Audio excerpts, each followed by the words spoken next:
तो दोस्तों, मैं हूं कमलकांत और अभी हम बात करेंगे बीपीएससी 67वीं पीटी परीक्षा का जो परिणाम आया है। ये परिणाम काफ़ी आश्चर्यजनक है। परिणाम काफ़ी दुखदाई भी है, पीड़ादायी भी है। बहुत सारे छात्रों को आज नींद भी नहीं आएगी, क्योंकि वो छात्र कैसे सो पाएंगे जिन्होंने 108, 9, 110 स्कोर किया और वो मान कर चल रहे थे कि बीपीएससी में मेरा पीटी में परिणाम आ जाएगा। देखिए, बहुत ही आपको ये समस्या है बीपीएससी की कि छात्र जो है काफ़ी मेहनती छात्र विभिन्न जगह पे रहते हैं। दिल्ली में तैयारी करते हैं, पटना में तैयारी करते हैं, जगह जगह पे तैयारी करते हैं। उनको लगता है कि मैं एक डीएसपी, एसडीएम, बीडीओ बनकर बिहार की सेवाओं में आऊँगा। लेकिन जो भ्रष्टाचार की जो जाल है वो इतनी मजबूत है, इतनी सख्त है कि जो प्रतिस्पर्धी छात्र हैं, जो तैयारी कर रहे हैं, जो ईमानदारी से तैयारी कर रहे हैं, उनको इस व्यवस्था में अपना स्थान बना पाना काफ़ी मुश्किल हो चुका है। बिहार में सबसे बड़ी बात है कि जब बीपीएससी 67वीं पीटी परीक्षा के प्रश्न आउट हुए फर्स्ट फेज में और दिलीप जी ने इस मामले को जब उजागर किया, तो उस मामले में गहनता से जांच क्यों नहीं हुआ? उस मामले का माइंड मास्टर क्यों नहीं पकड़ा गया? और ये सवाल है बिहार सरकार से। आखिर कुछ तो है ना, जो ये कटअप जो है इतना आश्चर्यजनक है। जो लोग पास भी हुए हैं वो लोग भी समझ रहे होंगे कि ये कटअप जो है कहीं ना कहीं बीपीएससी को पूरी तरह से चौपट कर देगा। आगे आने वाले भविष्य में बीपीएससी में लोग तैयारी करने से डरेंगे और मेहनती जो छात्र हैं वो तैयारी करने के मनोदशा स्थिति में नहीं होंगे। मैं आपको बताता हूं कि बीएसएससी में भी ऐसे ही खेल खेले गए। स्नातक स्तर 2 में जो हुआ और 126-25 कटअप गया, उसके बाद जो है बीएसएससी के प्रति भी नकारात्मक भावना लोगों में जागी। उसमें भी लोग जो है कि सक्रियता से नहीं लगे। अगर बीपीएससी में आप लोग इस मामले का विरोध नहीं कीजिएगा, इस मामले को लेकर आवाज़ नहीं उठाइएगा, संगठित नहीं होइएगा, तो बीपीएससी में ये खेल चलता रहेगा। निगेटिव मार्किंग ला देने से चाहे अन्य कोई भी व्यवस्था आप कर लीजिए, अगर भ्रष्टाचार के द्वारा अगर सेंधमारी का प्रयास होगा तो ऐसे में मेरिट को तो कुचला ही जाएगा। और ये पहली बार नहीं है। बीपीएससी में जब आपको 66 में जो क्वेश्चन वायरल हुए थे, मैं उसी समय बोला था कि ये बिहार में बीपीएससी का सबसे कलंकित अध्याय है। 66 बीपीएससी, जिसमें पेपर वायरल होने के बावजूद पेपर रद्द नहीं किए गए। अब तो ऐसे ऐसे सॉफ्टवेयर डेवलप हैं जिसमें कोई व्यक्ति किसी को भेज भी नहीं सकता है, उस व्यक्ति को जोड़ा जाएगा, वही उस क्वेश्चन को पढ़ सकता है। तो क्या पता कि बीपीएससी 67 का भी जो पुनः परीक्षा है उसका क्वेश्चन आउट हुआ हो। इसको कह पाना इस संदर्भ में काफ़ी मुश्किल है, क्योंकि बीपीएससी 67वीं पीटी परीक्षा जो पहली परीक्षा थी, उसमें व्यापक पैमाने का सेंधमारी करने का प्रयास किया गया और वो मामला उजागर हुआ। लेकिन हम यही कहना चाहेंगे कि इस तरह की अगर व्यवस्था काम करती रहेगी तो जो तमाम छात्र, आज तो नींद नहीं आएगी बहुत सारे छात्रों की, जी कैसे नींद आएगी? जो लोग 108, 109, 110, 111 स्कोर किए होंगे, उनको तो एक लगेगा ना कि इतना स्कोर में तो उनका सिलेक्शन होना चाहिए था पीटी परीक्षा। लेकिन जो भ्रष्टाचार के माध्यम से 50% लोग जो स्थान बनाने में सफल हुए होंगे, वो मेरिटोरियस स्टूडेंट को इसमें बाहर कर दिए। ये बीपीएससी पर एक कलंकित अध्याय है। चेयरमैन सर कहते हैं कि व्यवस्था को हम ठीक करने के लिए आए हैं। हम लोग तो प्रशंसा कर रहे थे कि चेयरमैन सर बहुत सारी चीज़ों में सुधार करेंगे। शुरुआत में तो हमने कहा था कि ये प्रयोग सिर्फ कर रहे हैं या फिर इसमें कुछ धरातल पर भी लागू करने का प्रयास है। स्टील बॉक्स में पेपर जाएगा, ये होगा, वो होगा, तरह तरह की बातें, तरह तरह की चीज़ें कही गई। बार बार ब्रीफिंग करना, और आज भी ये सिलसिला जारी है, छात्रों के साथ प्रयोग हो रहा है।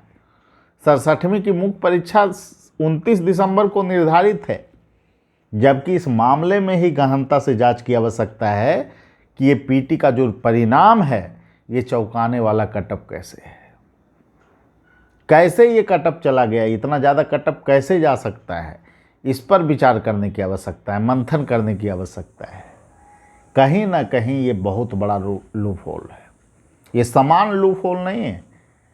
पूछताछ हॉल में भी पूछताछ होगा तो इस तरह का कटअप नहीं जाएगा। ऐसा प्रतीत होता है कि इसमें जो है कि व्यापक पैमाने पर कहीं बाह्य हस्तक्षेप हुआ है। इस मामले की जांच की जानी चाहिए, क्योंकि बहुत सारे छात्र संगठन इसकी मांग उठा रहे हैं। मैं एक बात आप लोगों को स्पष्ट तौर पे कहना चाहता हूं, जिनका परिणाम आया है, पॉजिटिव परिणाम आया है, मैं उनको शुभकामना भी दे रहा हूं कि आप लोग तैयारी कीजिए, आपका स्थान हो इसमें रिजल्ट में। लेकिन एक बात मैं ज़रूर कहूँगा कि जिस तरह की परिपाटी बिहार में विकसित हो गई है, आगे आने वाले दिनों में बीपीएससी की तैयारी करने से लोग डरेंगे।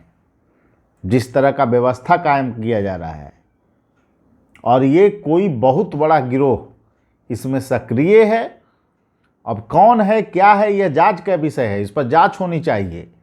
आयोग के अंदर भी कुछ लोग इन्वॉल्व हैं जिसके संकेत जांच में हुए थे, संकेत मिले थे।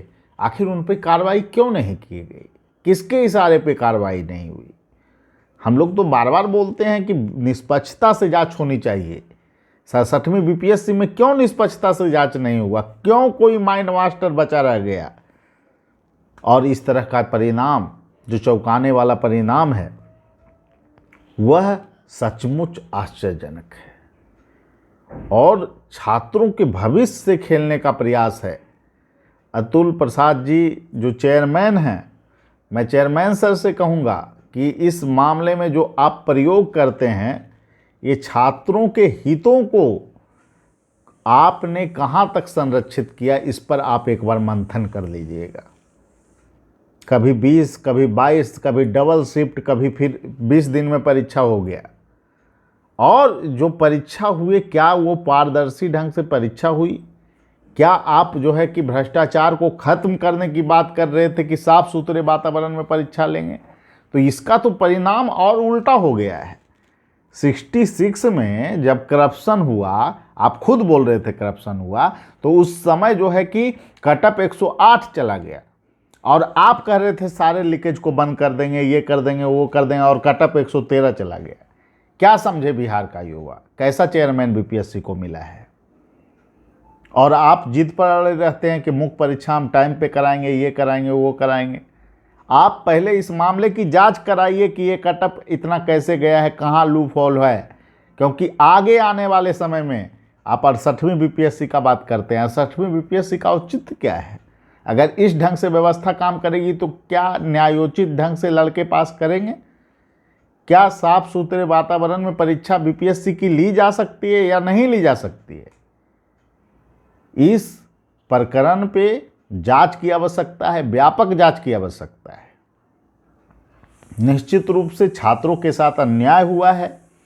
अगर छात्र संगठन, अगर छात्र एकीकृत होकर शांतिपूर्ण ढंग से कोई अगर कार्यक्रम रखते हैं, कुछ छात्रों के तरफ से असंतोष की बातें सामने आ रही है, तो निश्चित रूप से हम लोगों की संवेदना छात्रों के साथ है। जिस तरह की चीज़ें बीपीएससी में हो रही है वो उचित नहीं है।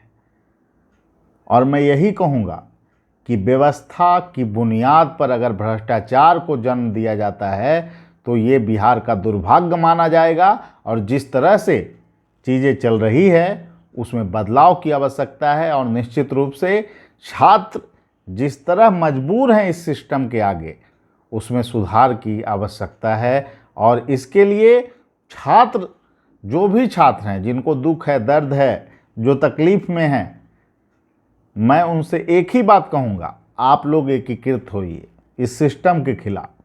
निश्चित रूप से जो चीज़ें हैं जो गलत हो रही है उसका प्रतिकार कीजिए। अव्यवस्था का प्रतिकार करना भी एक धर्म है, नैतिकता है, लेकिन आप लोग एकजुटता का परिचय दीजिएगा, तभी हम लोग इस मुद्दे पर इसको जो है भ्रष्टाचार को खत्म करने की दिशा में आगे बढ़ पाएंगे। बीपीएससी का 66 के परिणाम को अगर देखा जाए तो उसमें भी चौंकाने वाला कटअप था, लेकिन इस बार तो सुनामी हो गया। 113 कटअप, कुछ दिन में 120 कटअप, 125 कटअप, मतलब कुछ रह ही नहीं जाएगा बीपीएससी में। क्यों जांच नहीं हुआ? 67 का जो पेपर लीक हुआ था उस मामले में कौन कौन लोग शामिल थे, उसका अनुसंधान क्यों नहीं हुआ? कौन माइंड मास्टर था उसका? लेकिन इन सवालों का कोई जवाब देने वाला नहीं है। और जो चीज़ें हुई है उस पर एक ही बात कहूँगा कि आप लोगों को जितने भी शिक्षक हैं वो खुद आत्ममंथन करें। आप किस मुंह से छात्रों को बोल रहे थे कि 97 कटअप जाएगा, 98 कटअप जाएगा, 99 कटअप जाएगा? कुछ संस्थान बोल रहे थे कि 102 कटअप जाएगा, 103 कटअप जाएगा। हम लोग भी बोल रहे थे 104, 106, लेकिन हम छात्रों के साथ हैं, उनकी संवेदनाओं के साथ हैं। लेकिन आप लोगों को भी एकजुटता से आगे आना होगा, प्रखरता से आगे आना होगा, तभी बिहार के युवाओं के भविष्य को सुरक्षित किया जा सकता है। ठीक है, यही कहूँगा कि आप लोग जो भी कहेंगे, जो भी करेंगे, हम छात्रों के साथ हैं और हमेशा साथ रहेंगे। ठीक है, अब आज की जो नींद होगी वो आप लोग की उड़ी रहेगी, हमें पता है, आपकी दुख, आपकी तकलीफ़। लेकिन यही कहूँगा कि आप लोग निराश नहीं होइए, लड़िए व्यवस्था के खिलाफ। आपको भी पता है कि करप्शन हुआ है, कौन नहीं जान रहा है, किसी से छुपा हुआ नहीं है, इतना कटअप नहीं जा सकता है, पहले भी बीपीएससी हुआ है। लेकिन हार क्यों मानना है? भ्रष्टाचारियों के आगे झुकना नहीं है, उनसे लड़ना है, संघर्ष करना है। ठीक है, फिर मिलेंगे।